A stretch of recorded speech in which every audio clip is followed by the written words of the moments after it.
السلام عليكم ورحمة الله وبركاته.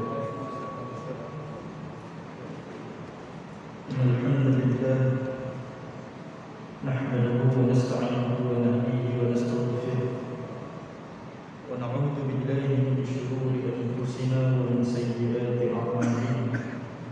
من يهده الله فلا مضل له ومن يضلل فلا هادي له.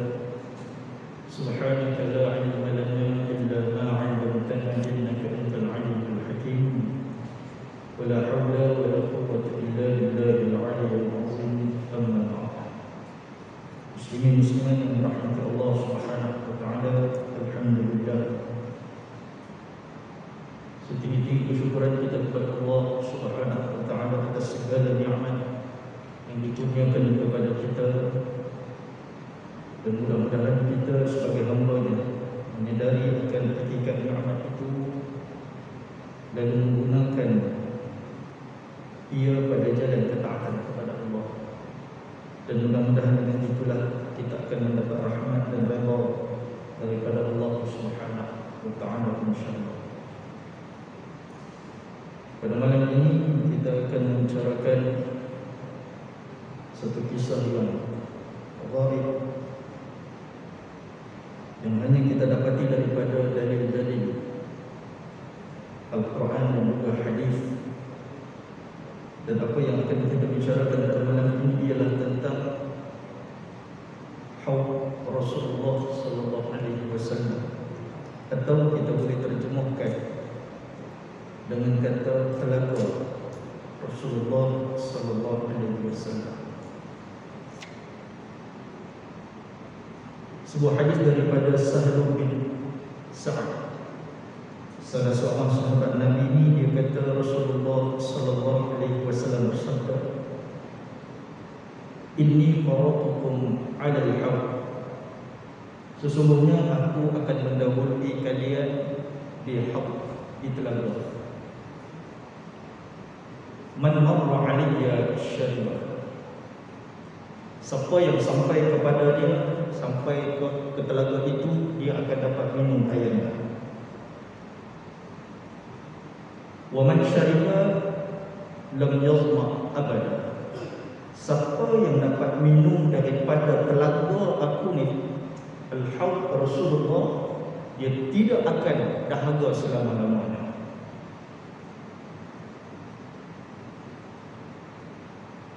La yaridanna 'alayya aqwaman a'rifuhum wa ya'rifuni thumma yuhalu baini wa bainahum.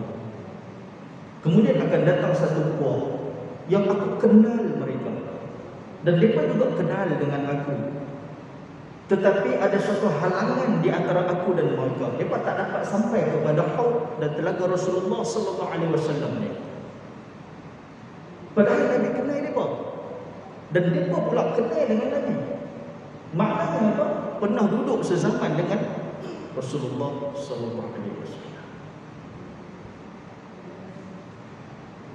Qala Abu Hazim, fasami'ani Nu'man bin Abi Ayyash faqala, hakadha sami'ta min Sahl? Faqultu na'am.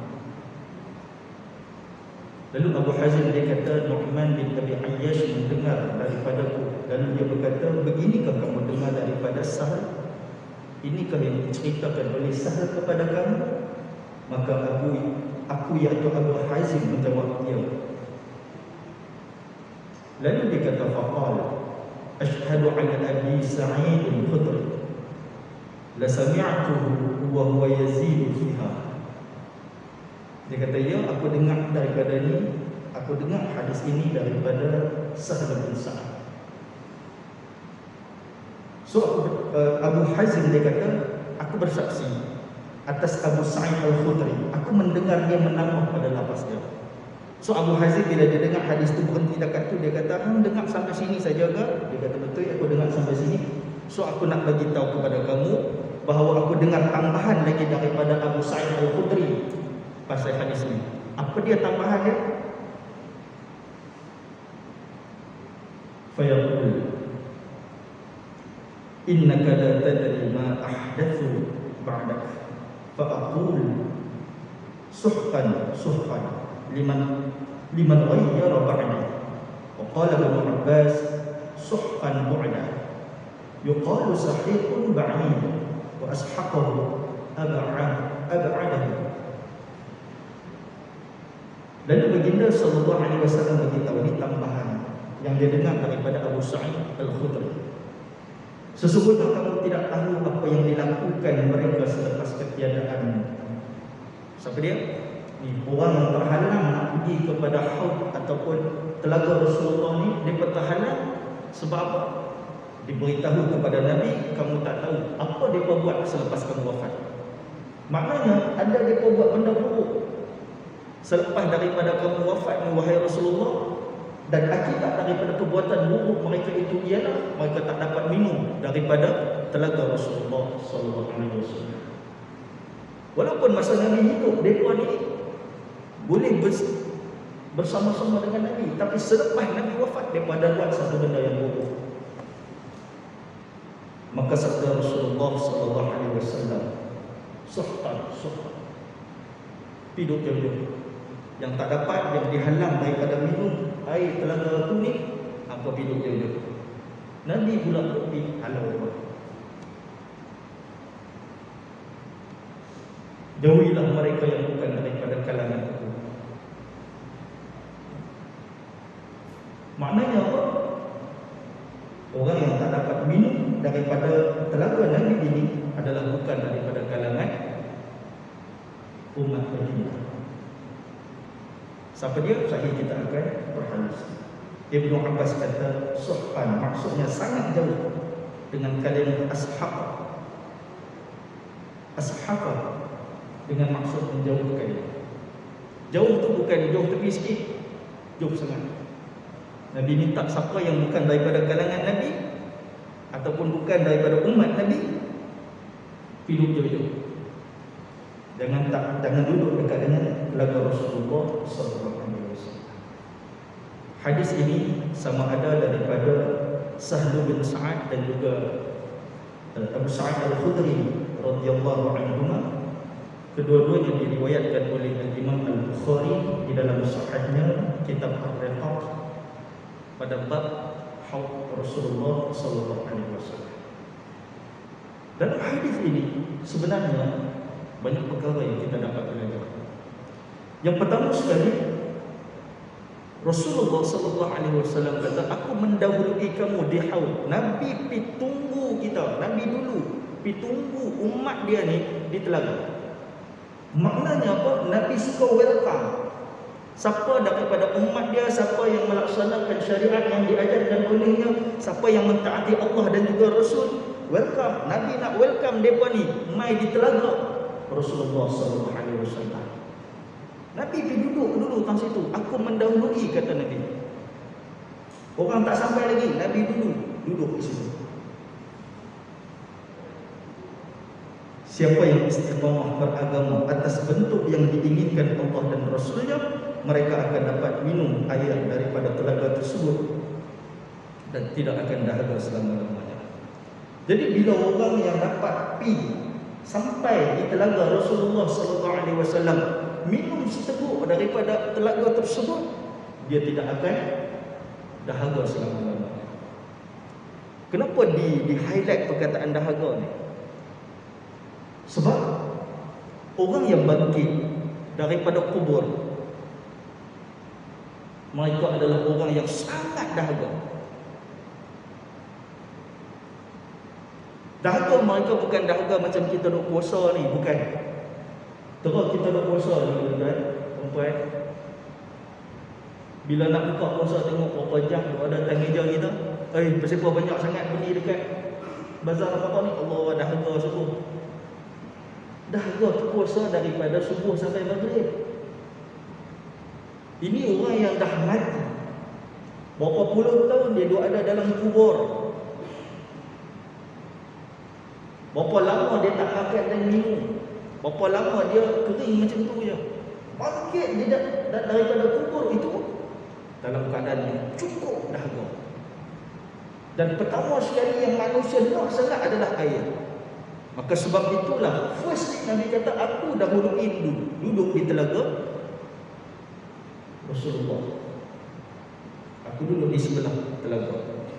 Sebab manusia memang akan tuju kepada air dahulu.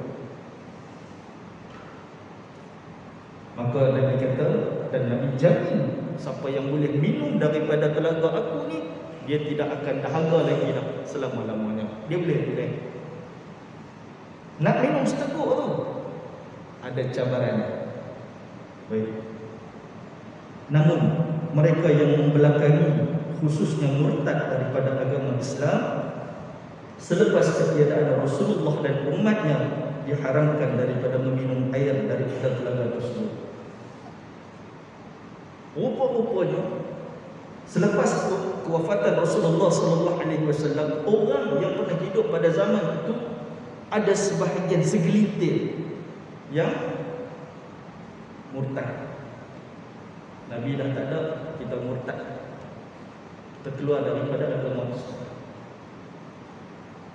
Maka orang yang begini, mereka terhalang daripada minum di telaga Rasulullah SAW. Begitu juga pada hari ini, orang-orang yang murtad daripada agama Allah, mereka lah orang yang dihalang daripada minum di telaga Rasulullah SAW. Walaupun lahirnya mereka dalam keluarga Islam, walaupun nama mereka tercatat Islam di IC, walaupun nama mereka ada Muhammad, ada Nur, ada Siti,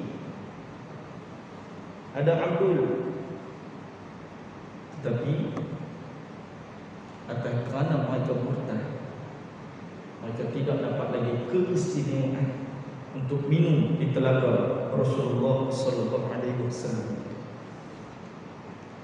Sebab itu prasyarat utama adalah kita kekal di dalam agama Islam sehingga akhir hayat kita. Itu prasyarat utama untuk kita minum di telaga Rasulullah. Maka pelihara sungguh-sungguh Islam yang ada dalam diri kita ini. Walau apapun cubaan, dugaan, kita pertahankan agama ini sehingga akhir hayat kita. Dan yang ketiga, wajib bagi kita sebagai orang Islam meyakini wujudnya telaga yang dikurniakan oleh Allah Subhanahu wa taala ke atas Rasulnya, sebagaimana yang dikhabarkan di dalam hadis-hadis yang sahih. Ini bukan cerita hadis dhaif, dia bukan cerita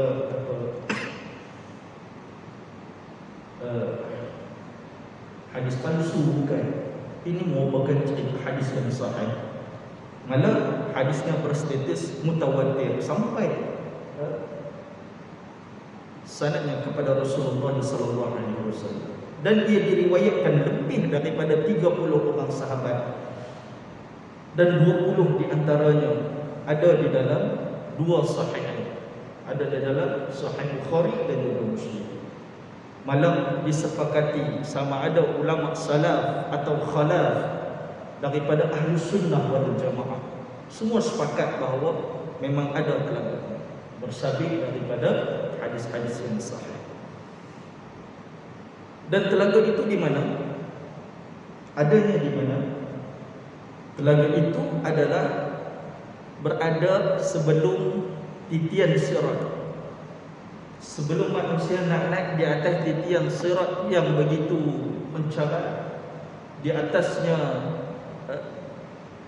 ada pengait-pengait yang akan menarik manusia jatuh di dalam neraka. Di atasnya manusia melintasi titian sirat itu dalam pelbagai keadaan. Ada yang laju seperti cahaya, ada yang lambat, ada yang terhuyung-hayang lalu jatuh ke dalam neraka. Sebelum ada titian sirat itu, malah sebelum manusia naik di titian sirat, telaga ada dulu. First, telaga ada dulu.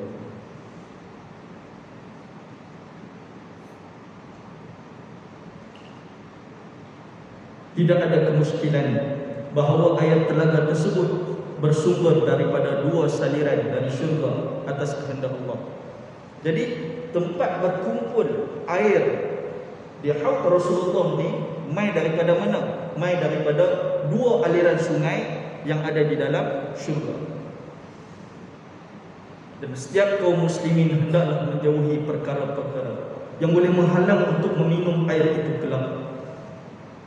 Rasulullah SAW mengingatkan para sahabat di dalam hadis yang lain bahawa antara sebab orang yang terhalang daripada minum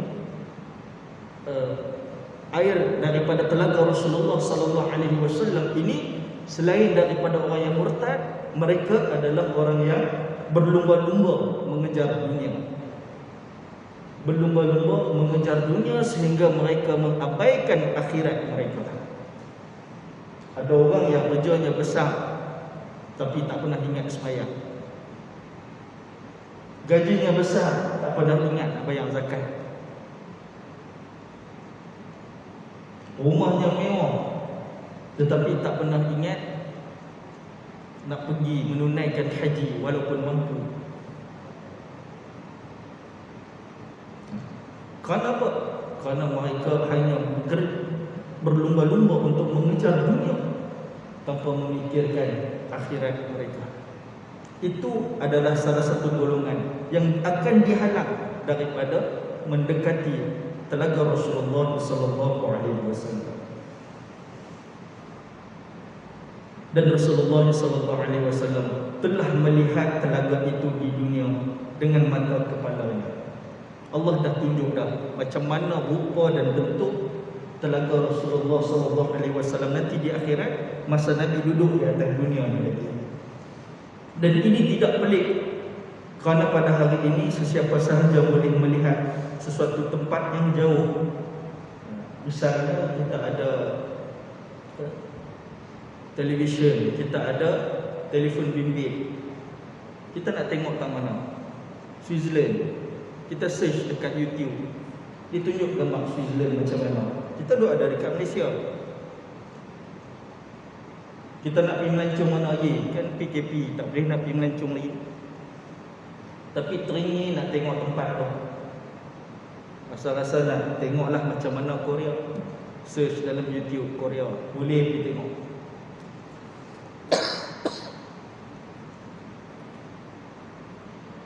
Dalam dunia kita tak mustahil, tak mustahil untuk melihat sesuatu yang jauh. Maka adalah lebih tidak mustahilnya Allah Subhanahu wa taala telah menunjukkan haud Rasulullah, telaga Rasulullah kepada baginda semasa baginda duduk di dunia. Tidak mustahil. Dan orang yang dapat minum daripada telaga Nabi adalah mereka yang istiqamah atas agama Islam sehingga mereka menemui Allah dalam keadaan tersebut. Dalam riwayat lain disebut lafaz Nabi SAW bersabda, aku menunggu kamu semua di Al-Haud. Kemudian datang para lelaki daripada kalangan kamu dan bercampur dengan kaum-kaum lain. Maka aku Rasulullah SAW berkata, wahai Tuhanku, mereka itu adalah sahabatku. Kemudian Allah berfirman, adalah sesungguhnya kamu tidak mengetahui apa yang mereka lakukan sesudah ketiadaan kami. Ini bukan dinyatakan kepada sahabat secara umum, tak. Ada segelintir sedikit saja di kalangan mereka yang munafik ketika hidup atas dunia. Memang atas dunia ni nampak mereka ni baik dengan Rasulullah, mereka ni semayang belakang Rasulullah, mereka ni boleh makan sekali dengan Rasulullah. Tetapi rupanya hati mereka ni sebenarnya tak suka kepada baginda, benci kepada Islam. Sebab itu apabila Rasulullah SAW wafat, maka segera menukar agama mereka seperti mana menukar pakaian mereka. Sangat mudah. Dan keadaan itu Nabi tak tahu. Nabi kata mengadu kepada Allah, ya Allah, mereka ni masih hidup atas dunia dulu, sahabat aku. Maknanya apa? Maka beriman kepada Rasulullah dan melihat Rasulullah, maka tergolong dalam kalangan sahabat. Tetapi rupanya ada segelintir yang munafik ini. Mereka menukar agama, keluar daripada Islam setelah mana Rasulullah SAW wafat. Sebab itulah kita tengok dan kita pernah dengar cerita Sayyidina Abu Bakar memerangi mereka yang enggan membayar zakat. Mereka inilah antara orang yang selepas Rasulullah wafat, mereka dah tak mau ikut Islam. Bayar zakat tu zaman Rasulullah je mereka kata. So lepas Rasulullah wafat, kami tak wajib dah bayar zakat. Maka atas sebab itulah Sayyidina Abu Bakar memerangi mereka. Bukan sebab duit, tetapi sebab akidah mereka pun dah lari dah. Mereka ingat syariat Islam ni zaman Rasulullah je yang buat. Selepas baginda dah tak buat dah. Maka atas sebab itulah Sayyidina Abu Bakar memerangi orang-orang yang enggan bayar zakat. Bahkan bukan sahaja membayar zakat, enggan bayar zakat, mereka tak mau ikut apa yang Rasulullah SAW ajarkan.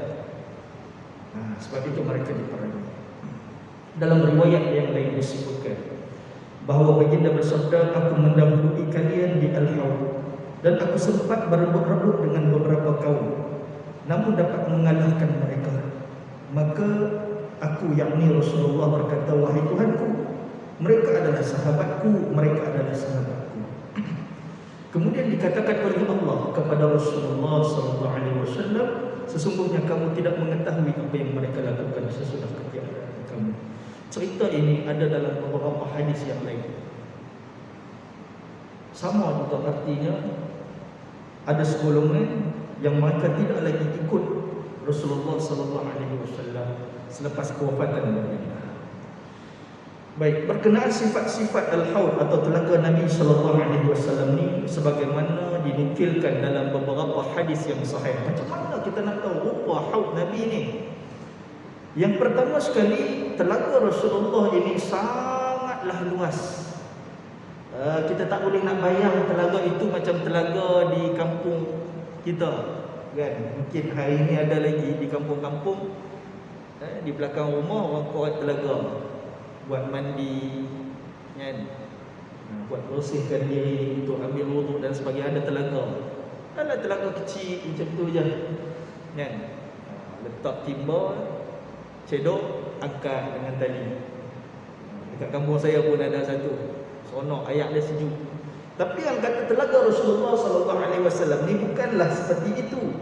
Bahkan dia sangat luas, seperti satu lautan yang amat luas. Ya?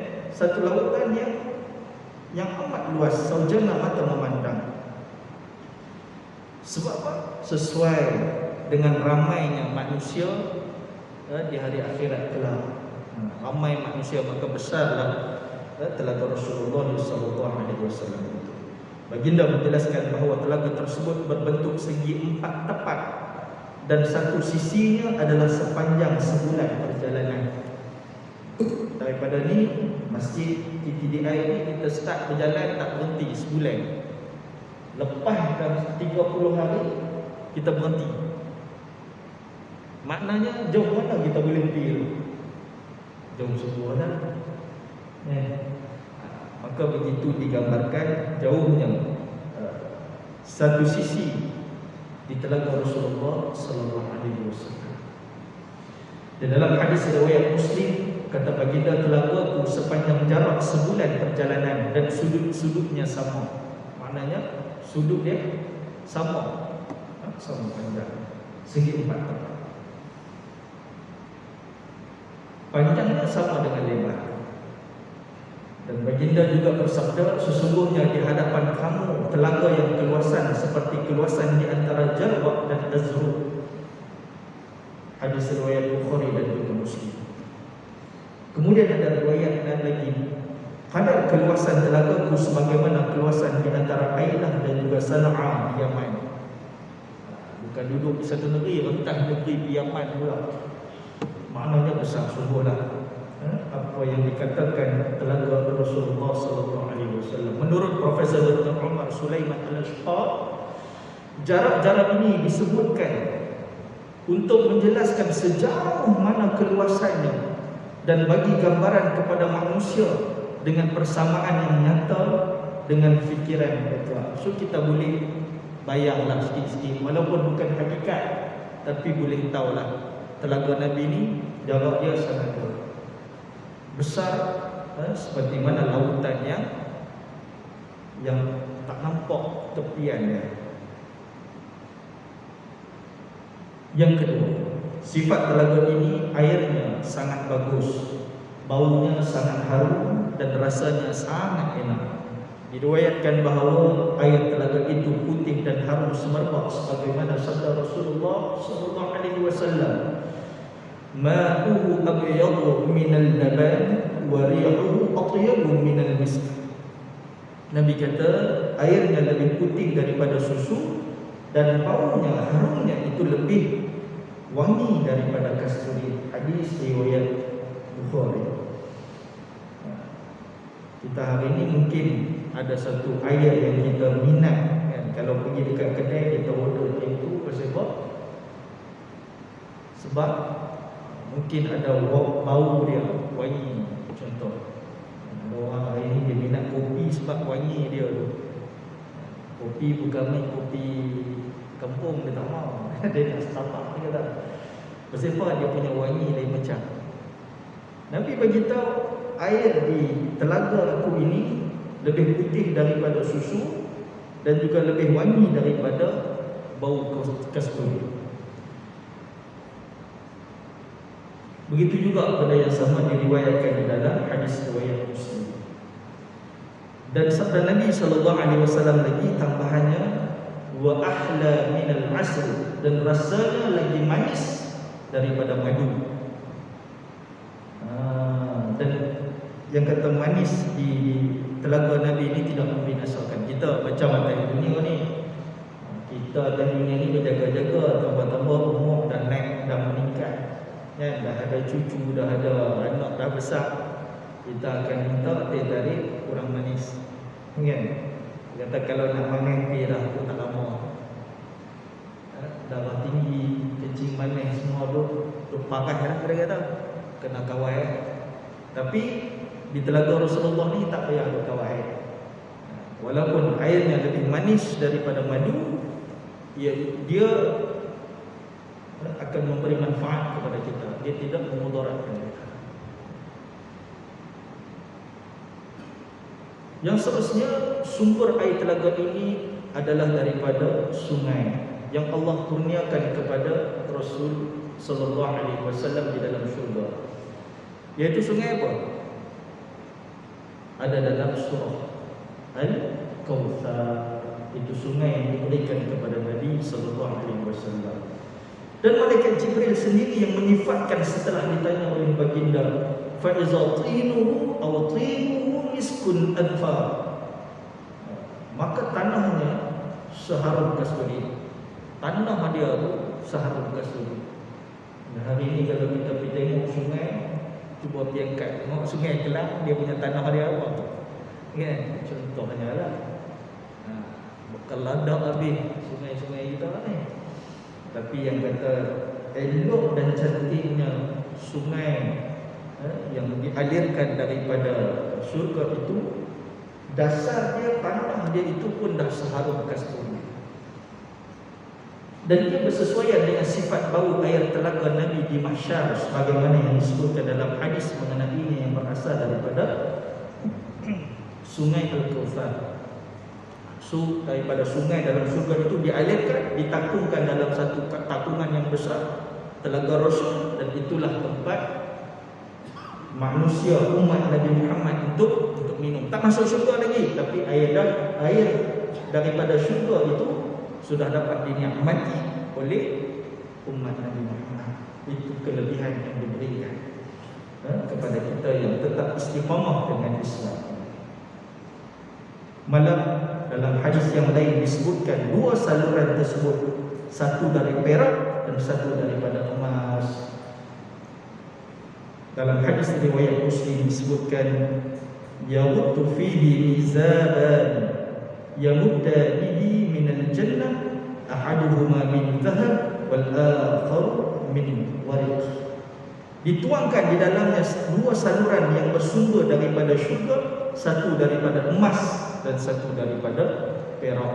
Nak kata berharganya air ni dituangkan daripada satu saluran, dua saluran, satu emas, satu perak.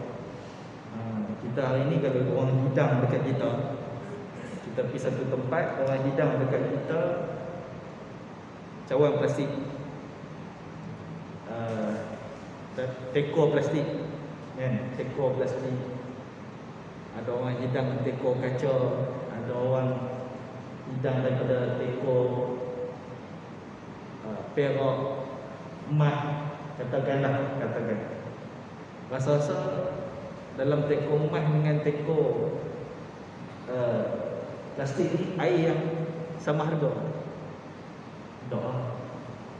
Air mineral kita pun macam-macam harga tu ada kan.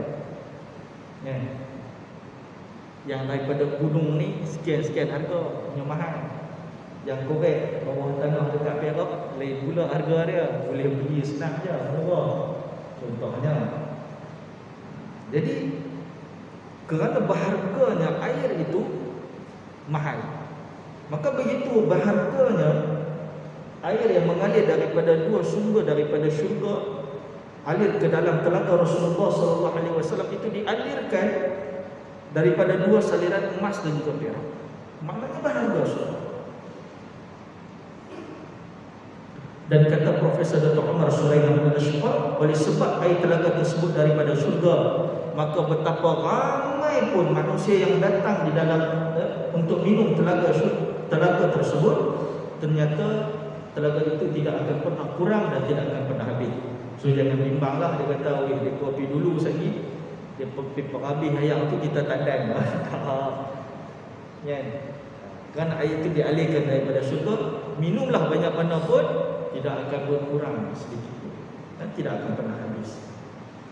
Dan juga dinyatakan di dalam hadis banyaknya bekas-bekas minuman, bejana, cawan yang digunakan oleh umat Nabi Muhammad untuk minum daripada air telaga tersebut. Kita tak tahu berapa banyak, Allah sahaja yang tahu berapa. Cuma disebut oleh Nabi SAW, wa kizanuhu kanujumis sama, bekas minuman bilangannya seperti bintang di langit malam. Hadis riwayat Al-Bukhari. Juga disebut di dalam hadis riwayat Imam Muslim, apabila Rasulullah SAW ditanya mengenai jumlah bejana ataupun bekas untuk minum daripada telaga baginda, maka baginda menjawab, wallazi nafsu Muhammadin biyadihi la yatuhu akthar min adadin nujumis sama wa kawakibiha ala fil laylatil muzlimah. Demi sesungguhnya jiwa Muhammad pada tangannya, Nabi bersumpah, jumlah bejana di Al-Hawd, bekas minuman di telaga Nabi ini lebih banyak daripada bintang di langit pada malam yang gelap. Hari ini siapa boleh kira berapa bintang tu ada di angkasa kita? Tak boleh kira, kan? Tak boleh nak kira. Takat dalam galaksi kita pun tak jumpa jumlah dia berapa. Jadi begitu banyak. Dan ada setengah yang kata bukan sekadar bila Nabi gambarkan seperti bintang di langit yang malam, yang gelap, bukan sekadar bilangannya, bahkan cantik dan indahnya seperti itu. Kita hari ini ada lampu kan. Lampu kalau nak tengok bintang, kita tak nampak sangat. Ahli falak dia akan pergi di balai cerak dia akan pergi ke tempat dia. Sebab apa? Tempat dia tak ada lampu. Jadi padam lampu supaya dia boleh nampak bintang. Kawasan dia kawasan yang terpencil contohnya. Kawasan yang tidak bercampur dengan orang ramai.